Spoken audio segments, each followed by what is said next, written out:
Listen to part of a lecture in a theater class. As we have seen, the second half of the 18th century was an exciting time in Europe. It was not only an age of great invention, but social changes also led to a rise in all sorts of entertainments, from reading to museums to travel. And finding himself in the middle of this excitement was an accomplished French painter named Philippe Jacques de Loutherbourg. Loutherbourg arrived in England in 1771 and immediately went to work as a set designer at the famous Drury Lane Theatre in London. From his first shows, Loutherbourg showed a knack for imagination in stage design, all in the interest of creating illusions that allowed the audience to suspend disbelief completely. He accomplished this by giving the stage a greater feeling of depth, which he did by cutting up some of the rigid background scenery and placing it at various angles and distances from the audience. Another realistic touch was using three-dimensional objects on the set, like rocks and bushes, as opposed to two-dimensional painted scenery. He also paid much more attention to lighting and sound than had been done before. Now, these sets were so elaborate that many people attended the theater more for them than for the actors or the story. At the time, people were wild for travel and for experiencing new places, but not everyone could afford it. Loutherbourg outdid himself, however, with a show that he set up in his own home. He called it the Eidophusikon. Eidophusikon means something like representation of nature, and that's exactly what he intended to do, create realistic, moving scenes that changed before the audience's eyes.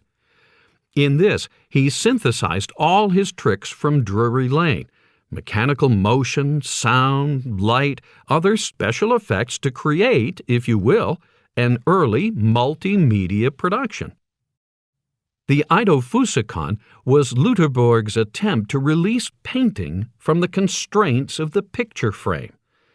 After all, even the most action-filled, exciting painting can represent only one moment in time, and any illusion of movement is gone after the first glance.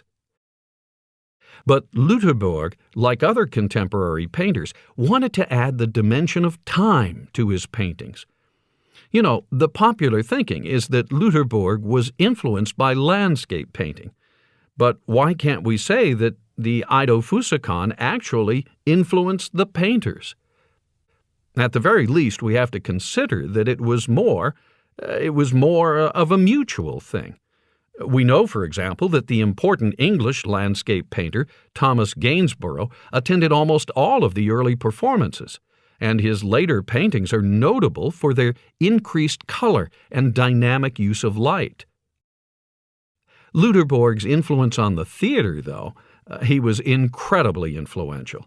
The way he brought together design and lighting and sound as a unified feature of the stage can easily be seen in English theater's subsequent emphasis on lighting and motion. Now, the Eidophusikon stage was actually a box, a few meters wide, a couple meters tall, and a couple meters deep. That is, the action took place within this box. This was much smaller, of course, than the usual stage, but it also allowed Loutherbourg to concentrate the lighting to better effect. Also, the audience was in the dark, which wouldn't be a common feature of the theater until 100 years later. The show consisted of a series of scenes. For example, a view of London from sunrise that changes as the day moves on. Mechanical figures, such as cattle, moved across the scene, and ships sailed along the river. But what really got people was the attention to detail, much like his work at Drury Lane. So, for example, he painted very realistic ships and varied their size depending on their distance from the audience. Small boats moved more quickly across the foreground than larger ones did that were closer to the horizon.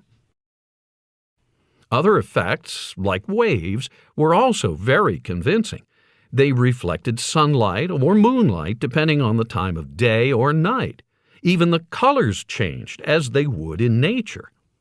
Sound and light were important in making his productions realistic.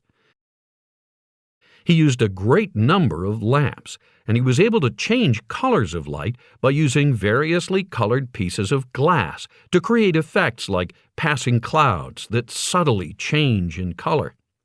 Furthermore, he used effects to make patterns of shadow and light, rather than using the uniform lighting that was common at the time.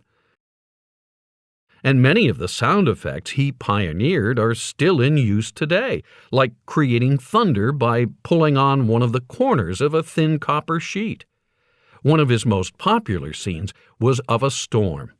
And there's a story that on one occasion an actual storm passed overhead during the show, and some people went outside and they claimed Luderborg's thunder was actually better than the real thunder.